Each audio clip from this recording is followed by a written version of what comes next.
Hello, implementers. My name is Anthony English, and this is episode number 11 of Learn to Implement, where we teach you how to fight procrastination, manage perfectionism, and implement some of those business ideas you're always learning about. And today I want to speak to you about the busyness trap, because it really is a trap. How many times do we boast of being busy? How many times do you ask people, how are things? How are you doing? And they say, oh, it's really busy. Just can't catch up. I've got so much on my plate. But it is a trap, the busyness trap. You see, we can pride ourselves on working hard and working long and feeling like we're just too busy, but it can be a form of procrastination. Now, if you were working in a widget factory, then how many hours you work and how much work you achieve, how long you are standing at the machine in the factory, how long you are there, that's going to be your measure of success. But if you're a knowledge worker, that's not how you measure things. It's not how many support calls did we have. Okay, if you can remove the number of support calls in the first place, if you can step back and find a way that's going to make things run more smoothly, then you're much more valuable. Busyness is not the goal here. The goal is really to get to a particular outcome. And if that happens through clicking your fingers or waving a magic wand and getting to it, then that's much better than taking every back street and going left and right and round and round and round, doing lots and lots of driving just to get to the same destination. But how do you fight busyness? Well, yes, there are all kinds of things around productivity and getting more efficient and outsourcing things and trying to automate. And I speak about that on this podcast, and I will continue to speak about those things. But still, it's a matter of being able to step back and to ask, well, what am I achieving? What am I trying to achieve? Because one of the traps that we have in our lives is we focus on tiny things. We focus on little things. Now, little things are important. If you want to grow in a habit, setting a big goal is probably not the way to do it. It's probably going to be changing your systems, changing your processes, and doing it step by step. And that cumulative effect of that is going to have really a long-lasting effect. And I would really refer you to James Clear's book Atomic Habits, where he speaks about that, about not setting goals or worrying about motivation. Those things are not enough, are not really going to be sufficient to get us to where we want to be. Instead, we focus on who we want to be, and then take a very concrete first step, a daily process. But what we're tempted to do is just keep pottering around, keep focused on the little things, and just let our lives be distractions. And that can happen at the end of a week. And you say, well, what exactly did I do? I just put out fires all week. I just dealt with distractions and interruptions the whole time.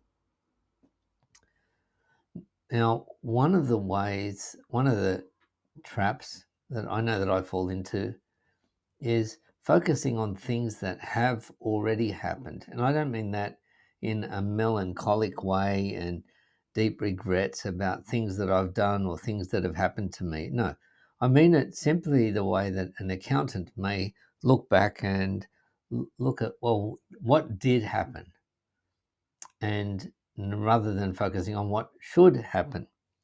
And so what did happen is what we call a lagging indicator. This is something that indicates, hey, this is what has happened. Here is the scoreboard. And so you can imagine looking back and saying, how did that go? Well, that's a good exercise to do from time to time. But take an example, take this podcast as an example. I can look back and I can be reviewing and saying how many people tuned in, how many people listened to it. But that's past tense. That's a lagging indicator. I can also look at my bank account. I could do a bank reconciliation and say, well, how much did I get? What did I spend? Once again, it's a lagging indicator. But what we really want to look at leading indicators. What's a leading indicator? A leading indicator is if I do this, if I work on this kind of thing, then that is very likely to result in the kind of thing that I'm aiming for. So for me, for creating this podcast, these podcast episodes, I need to sit down and create them. Okay. And then once I do that and I get them out there and I put them on the schedule, then the lagging indicators will look after themselves. But I know that I will not have listeners unless I follow those leading processes, those systems where I actually come up with the idea of the podcast and sit down and do the recording and then upload it and schedule it ready for you to listen to. So that's a leading indicator. A leading indicator is not just keeping busy. It's not just about dealing with the interruptions or firefighting. It's around a leading indicator is about what steps, if I do take them, are most likely to put me in a particular direction.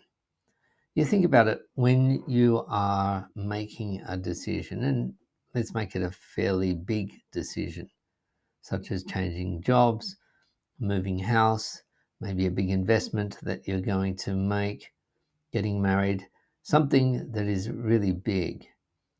Your leading indicators are the preparation that you do and indications that, hey, this is taking us on the right path. It's not a guarantee that it is going to work, but you know that if you take those steps, then yeah, even if those steps themselves are a little bit unsure, if you don't have a guarantee until after the fact that they did work, but you know that if you do take those steps, what concrete steps can you take for a particular direction you want to head? What concrete steps can you take now? And what's one step that you're putting off? That's something really small, but very simple, that you are postponing. If you can say, well, if I do this, then I know that it will lead to that, then you're in a much better situation. Let's say that you want to become a master chef, okay? You want to become a great cook. Well, there are a number of steps that you need to learn, that you need to do early on. Now, those steps don't guarantee that you will become a great cook, but they are necessary steps anyway. And so those are leading indicators. Well, this is somebody who is really committed to this. This is somebody who is really serious about heading in that direction. So the message for today's podcast is to avoid busyness and even put aside some time where you are deliberately being not busy, just thinking. I'm actually doing this every morning now, sometimes for 30 minutes, for maybe longer, in a coffee shop, and just writing down kind of the big picture things, because it's never been a strength for me. I'm more likely to stay busy and to be putting out fires. And so if you can step back and ask yourself, well, what would it take for me to build a fireproof building? Then you'll be in a much better place and free from the trap of being excessively busy. Until next time, this is Anthony English, and you've been listening to the Learn to Implement podcast.